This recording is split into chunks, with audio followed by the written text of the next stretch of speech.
బంగ్లాదేశ్‌లో, పాకిస్తాన్‌లో లేకపోతే ఆఫ్ఘనిస్తాన్‌లో ఉన్న వాళ్ళకి, మన దేశంలో ఉన్న వాళ్ళకి ఇప్పటికి పెళ్ళిళ్ళు, పేరంటాలు జరుగుతుంటాయి. విభజనకు ముందు అందరూ కలిసున్న కుటుంబాలు, ఆ తర్వాత విడిపోయారు. అన్న ఇక్కడుంటే అక్క అక్కడని, లేకపోతే మేనత్త ఇటుంటే చెల్లి అక్కడని ఇట్లాగా సంబంధాలు ఉన్నాయి కాబట్టి ఈ కలుపుకోవడాలు ఇయి చేస్తుండేవాళ్ళు.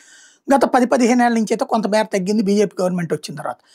అయితే చొరబాటుదారులు ఎట్లా వస్తున్నారు అంటే, ఈ త్రూ బెంగాల్ మీద నుంచి వచ్చేసి వాళ్ళందరూ నిదానంగా ఏం చేస్తున్నారు, చాలా తెలివిగా జరుగుతున్నటువంటిది మన ఈశాన్య రాష్ట్రాలు గాని, సరిహద్దులు ఎక్కడైతే ఉన్నాయో ఆ సరిహద్దుల్లో రోడ్డు పక్కన చిన్నపాటి గుడారాలతో బిగించేసి, ఆ పైన పాకలు, ఆ పైన షెడ్లు, ఆ పైన ఇళ్ళు, ఆ పైన మసీదులు అట్లా విస్తరించేస్తున్నారు.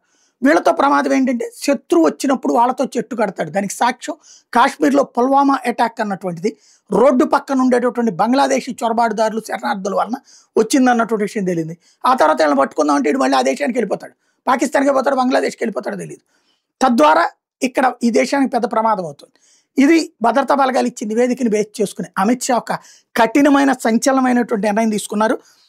సరిహద్దుల్లో ఉన్నటువంటి 17 బోర్డర్ స్టేట్స్‌కి, అది పంజాబ్ కావచ్చు, రాజస్థాన్ కావచ్చు, గుజరాత్ కావచ్చు, అంటే వీళ్ళ సొంతవి కూడా అన్ని రాష్ట్రాలు మొత్తం 17, అస్సాం దగ్గర నుంచి అన్ని ఈశాన్య రాష్ట్రాలతో సహా 17 బోర్డర్ స్టేట్స్‌కి ఏదైతే అక్రమ చొరబాటుదారులకు సంబంధించినటువంటి మత కట్టడాలు కావచ్చు, వాళ్ళకి సంబంధించినటువంటి వాటిని ఖాళీ చేయించండి.